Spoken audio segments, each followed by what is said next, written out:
I'm a believer that you can learn something about a football team in every game that they play. And we definitely learned a lot about your Ohio State Buckeyes in their 13-point win over the Maryland Terrapins on Saturday afternoon. You are Locked On Buckeyes, your daily podcast on the Ohio State Buckeyes. Part of the Locked On Podcast Network, your team every day.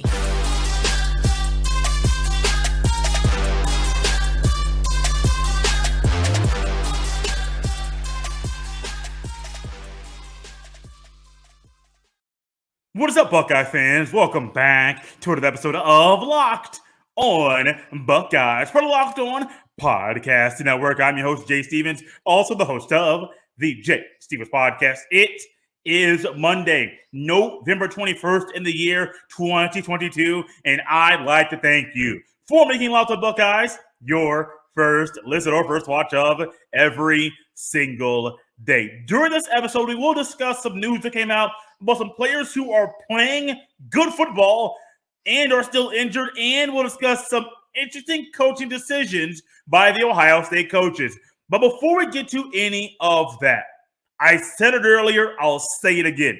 In every football game, you can learn something about your team, either positive, maybe negative, either side of the coin. You can learn something about your football team anytime they are on the field. And that is true about Ohio State's game this past weekend, where they had a 13-point win over the Maryland Terrapins. The numbers tell you one thing, but your eyeballs will tell you a whole lot more than the numbers will tell you about Saturday's game. Saturday was another weird game for Stroud. He did not have the most passing yards in this game. Talia Tagovailoa led that contest. He had 293 through the air and 2 touchdowns, and had the higher completion percentage. CJ Stroud, 241 through the air and only 1 touchdown. You go to the rushing numbers, that's a little bit different. The Buckeyes look to almost double the amount of rushing yards that the Terrapins had. And receiving-wise, Emeka Egbuka, Marvin Harrison Jr. did their thing like normal. But also Maryland had a couple receivers that did some good things. The DBs of Maryland really made things interesting. So what can we learn about this game when you hear all of that? Who stepped up? I clearly and specifically did not state who stepped up, even why they stepped up, because that's not the why they stepped up is not in the final box score. In the first half, Travion Henderson had 11 rushes for 19 yards, averaged 1.7 yards per carry. Ultimately, he left the game due to injury. Of course, they may say that he was pulled from the game, but he was hurt. It was clear he was hurt. After the first drive of the game, I believe he ended up first drive of the game. After that, I believe the Buckeyes scored on that drive. It was actually a receiving touchdown. The only catch he had in the game was a 31-yard touchdown reception that he caught from CJ Stroud. But he clearly came back into the game and was hurt. Before even going back into the game, you saw him on the sidelines, and he was hobbling. We have seen the leg injuries and the lack of durability from Travion Henderson throughout the entire season. In comes Dallin Hayden. Dallin Hayden, his number was called once again. Mine Williams was inactive for another game for the Ohio State Buckeyes, along with Jackson Smith and Jigba. I don't think anybody's really expecting Njigba to play this coming Saturday against the team up north. I just don't think that's the time to make that move. But in comes Dallin Hayden. Preseason 4th-string running back. Now he is the backup in this game. And he had a career day, a game for his life. We also learned not just that Dallin Hayden can step up, but the Buckeyes don't need to rely on Mine Williams, Travion Henderson, or even Chip Trainum, a guy who many are saying you can rely on him. He was going to start at Arizona State if he was still there in Arizona, still playing the football. No, you're not going to rely on any of those guys. Not a former starter, not a guy who's going to start this year, not one of your top 2 backs. You can rely on Dallin Hayden, a true freshman, to tote the rock and get things done when the passing game is not going in the way that the Buckeyes thought it was going to go. 27 carries. One of them came in the first half, 146 rushing yards in the entire game, 5.4 yards a pop, 3 touchdowns. He might be. I don't know. I haven't checked to see at the time of this recording. Did not check to see who the players of the game were listed by the Buckeyes, but I bet you if there's co-offensive players of the game, Dallin Hayden is in that duo. I think he can win it solely by himself. Because the Buckeyes learn they can ultimately rely on somebody, not Henderson or Williams, to run the ball and tote the rock. Some of you also might be saying, start him on Saturday. I would say pump the brakes on that conversation. That's something we'll discuss later in the week. But ultimately, you can rely on him, and you did rely on him when you needed him to. Now, in this game coming up this weekend, do I think he can be the lead back and the only back? I don't know. I'm not going to say yes or no. I don't know. But what I do know is when his number was called every time this year, if it's in mop-up duty or if he's playing earlier in the game due to injuries or whatever the case may be, Dallin Hayden has stepped up. And the running back injuries continue to be an issue, but the running back depth is not as big of an issue right now during this show as it was prior to that game against Maryland being played. Yes, I understand.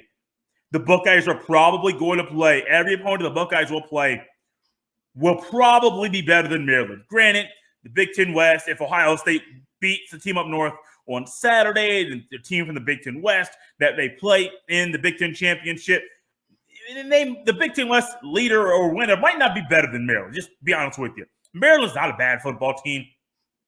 They just had some bad football games. If they put it all together consistently, well, they're an okay team. Not horrible. They're an okay team. Bowl eligible team, about average. They're not trash. They just haven't played the best football. If they play like they did against Ohio State this past weekend against everybody else in the Big Ten, they're going to turn some heads. Now, granted, they're in the Big Ten East, which makes things harder for them. What doesn't make things harder for the Ohio State Buckeyes is knowing Dallin Hayden, a true freshman, can be relied on when the Buckeyes need somebody to tote the rock. Yes, his yards per carry are not like Mayan Williams. I get that. But 5.4 yards a pop when your team is struggling to move, when your team needs somebody to step up in a big way, it's not in the passing game. It was Dallin Hayden. He was reliable. He was a guy you can rely on. And I do think early projections for the game on Saturday, you're going to see Dallin Hayden play. And I don't care if both top two quarterbacks are active. I don't care. I don't care. You're going to see Dallin Hayden play. But then again, in the very third segment, we're going to discuss something that might go against my very first statement. But however, I do think he has proven to Tony Alford and anybody else on the coaching staff, he's proven to me you can play him against the team up north. Maybe not in the starting role right now, but you can play him. A couple backs every now and then. Put him on the field. Let that boy tote the rock like he did against the Maryland Terrapins for not one, not two, but 3 trips to the end zone. There was also something else we learned about this team that might debunk something that's being floated out there about the Ohio State football players. What is it? We will discuss that next right here on Locked On Buckeyes. This episode is brought to you by SimpliSafe. If you thought about securing your home with home security but have been putting it off, you'll want to listen up. Right now, Locked On Buckeyes listeners can order the #1 rated SimpliSafe home security system for 50% off. This is their biggest offer of the year, and you don't want to miss it. Here's why I love it. In an emergency, 24/7 professional monitoring agents use Fast Protect technology exclusively from SimpliSafe to capture critical evidence and verify that the threat is real so you can get priority police response. SimpliSafe is home security with advanced sensors for every home, window, and door. With the top-rated SimpliSafe app, stay in complete control of your system anytime, anywhere. Arm or disarm, unlock for a guest, access your cameras, or add just system settings. Don't miss your chance to save big on the only security system I recommend. Get 50% off any new SimpliSafe system at simplisafe.com/lockedoncollege. This is their biggest discount of the year, so don't wait. That's simplisafe.com/lockedoncollege. There's no safe like SimpliSafe. Thanks for making Locked On Buckeyes your first listen today. For your next listen, check out the Locked On Sports Today podcast. The biggest stories of the day, plus instant reactions, big game recaps, and the take of the day. Available on the Odyssey app, YouTube, and wherever you get your fine podcast. So I'm a person I've talked on here numerous times about the Ohio State football team, almost exclusively and only about them since, goodness gracious, the basketball season started, since the NBA draft. It's been the Ohio State football team over and over and over and over again. And a conversation talking about the team was how they weren't tough last year. Would they be tough this year? And there have been times we have questioned their toughness in 2022, during the 2022 college football season. And then there's a tweet discussing things post-game that came from Lathan Ransom and came from Zach Harrison and other things that came after the game this past weekend. One's a quote from Zach Harrison. Another one is the reality of the situation for Tommy Eichenberg and Lathan Ransom. Things you don't see on the football field. Clearly, this team is tougher than you think. Do you think there are guys out there playing with broken bones? You might say no. But honestly, this report here about some things that have come out about players and the injury status at Ohio State might make you question and wonder, maybe, or say, this team might be tougher than I think. This is a tweet from Dan Hope. He works for 11 Warriors, does a phenomenal job of covering the football at The Ohio State University. Dan Hope says, Lathan Ransom said he broke his thumb on the first play of the game. He blocked the punt in the third quarter with his injured hand. Zach Harrison said Tommy Eichenberg is playing with not just one broken hand, but two. Now I got some more insight about how you could do that later on in this very segment. Then Ryan Day says he hopes Mayan Williams will be available to return next week. That's the end of that tweet. And then here's a quote, direct quote from Zach Harrison about this situation. Quote, if Tommy's out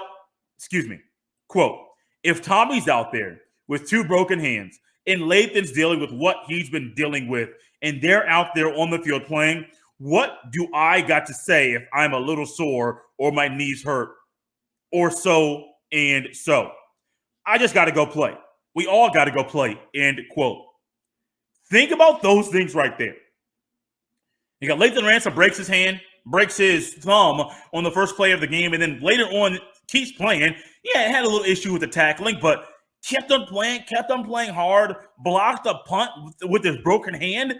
We hear about these type of warrior type things about about football players and how they're warriors, and it takes a special person to play the football, all of these things. Well, you're getting it right now in Columbus. And these guys, Lathan Ransom, Zach Harrison, who's sore, Tommy Eichenberg with two broke hands, I expect all of them to start on Saturday, and I don't care what. That's my expectation. I understand Josh Proctor can come in. Lathan Ransom is better. There ain't no linebacker better on Ohio State than Tommy Eichenberg. And if you want to start Jack Sawyer over Zach Harrison because Zach is sore and what's probably going to be his final game against the team up north, you have another thing coming. These guys are warriors, man.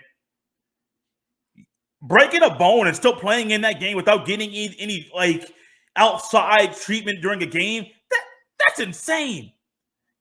I'm 34 years old. If I break a bone and reacts different, I act different than I would have been if I broke it at 20. But I'm just one person. Many of you might be older than me. You might say you are older than me, could be younger than me. But the thought of playing a game with either a broke thumb and then blocking a punt with your the hand that was broke, and then Tommy Eichenberg. Think about how hard it is to tackle when you have two broke hands, and Tommy Eichenberg is still flying around, smacking boys every single play. Now, I mentioned, I'm going to give you a little bit more insight into how I know somebody can play with two broke hands, because I did that thing my sophomore year of high school. I broke, if you guys are watching me in the YouTube, I broke my hand, and it was, I believe, this bone and that bone. Now, not the exact spot, but it's those bones right there. Trying to get that there on the YouTube for you there. I was bear crawling. If you don't know what bear crawling is, I was crawling on all fours during two-a-days in my high school days, sophomore year of high school, doing some bear crawls. And then for some reason, and I'm supposed to go like flat hand, crawling on the ground, using my feet as well, off my knees. Well, if you're watching via YouTube, these two fingers that I'm waving, the middle finger, my ring finger on my right hand, those two fingers went down. And when those went down, instead of being flat out, those went down, and I heard a crack. I felt it in my right hand.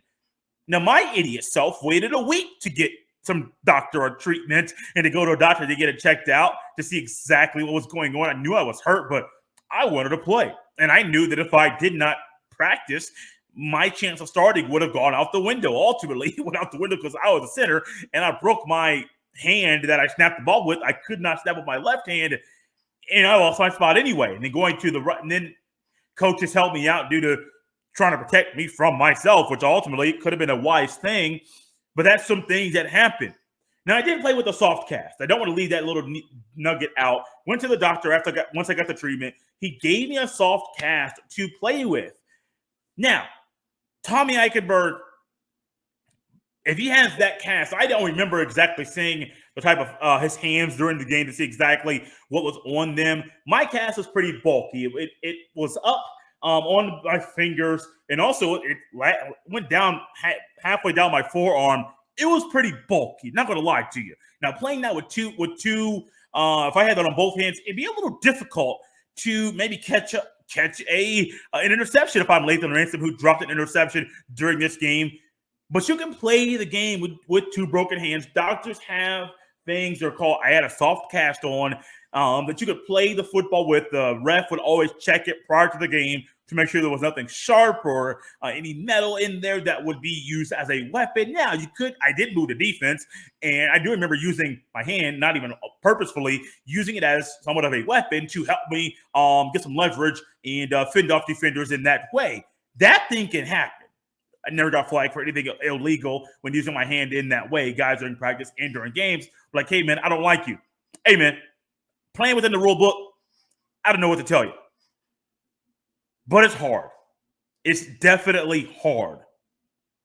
Eichenberg has not missed a game. Lathan Ransom, I do believe, has missed maybe one game. But he didn't miss much time during this game when he did end up breaking his thumb. Remember seeing Josh Proctor on the field?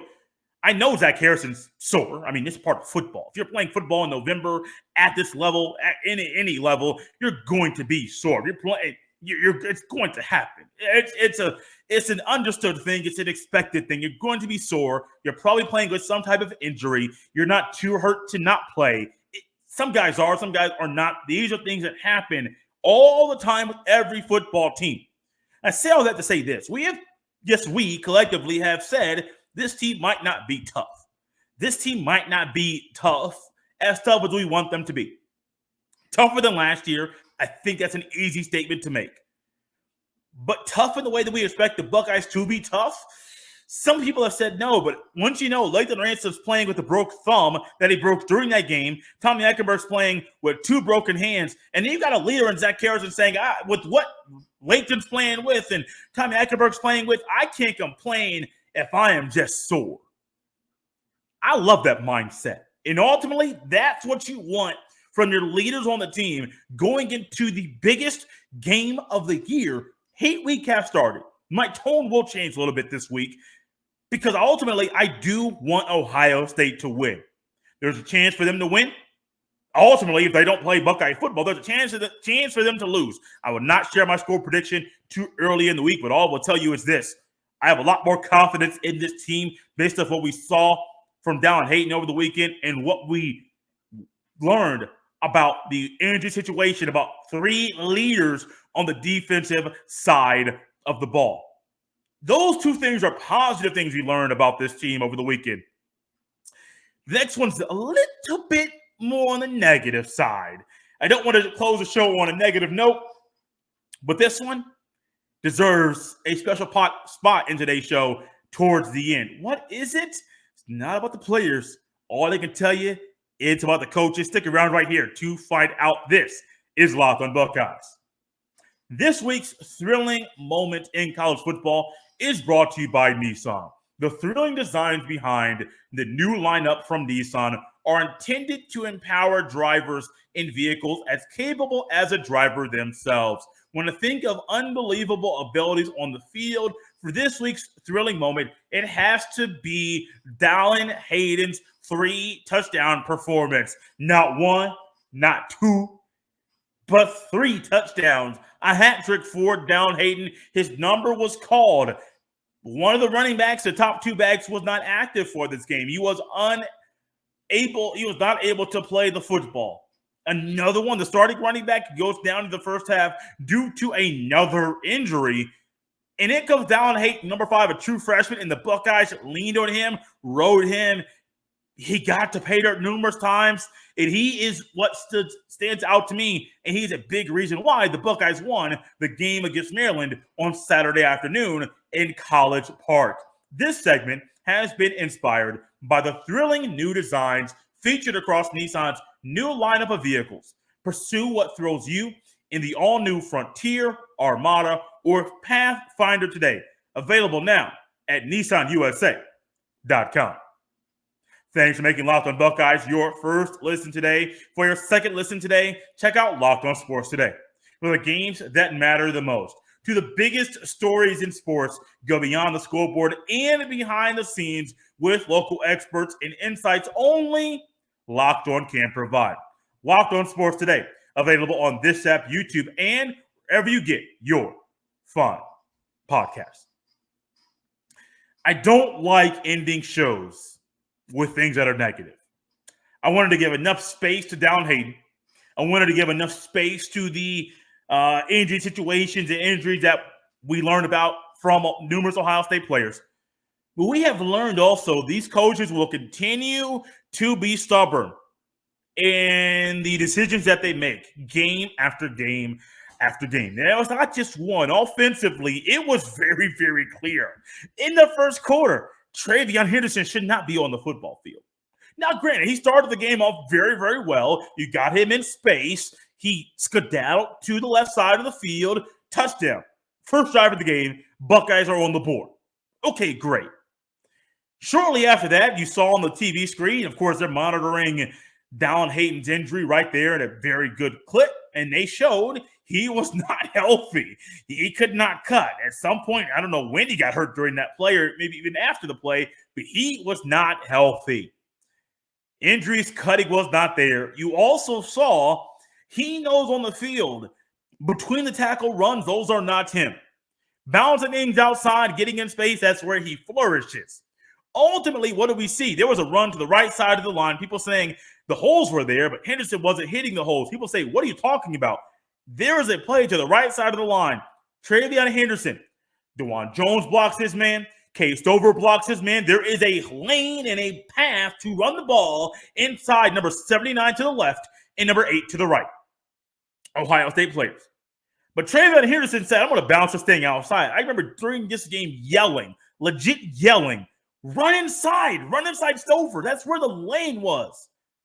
And the coaches know. It's not the first time Henderson's vision has been questioned, and this ain't the first time he's been hurt, and you've continued to play him. They continue to ride this guy, knowing there's a capable backup on the bench.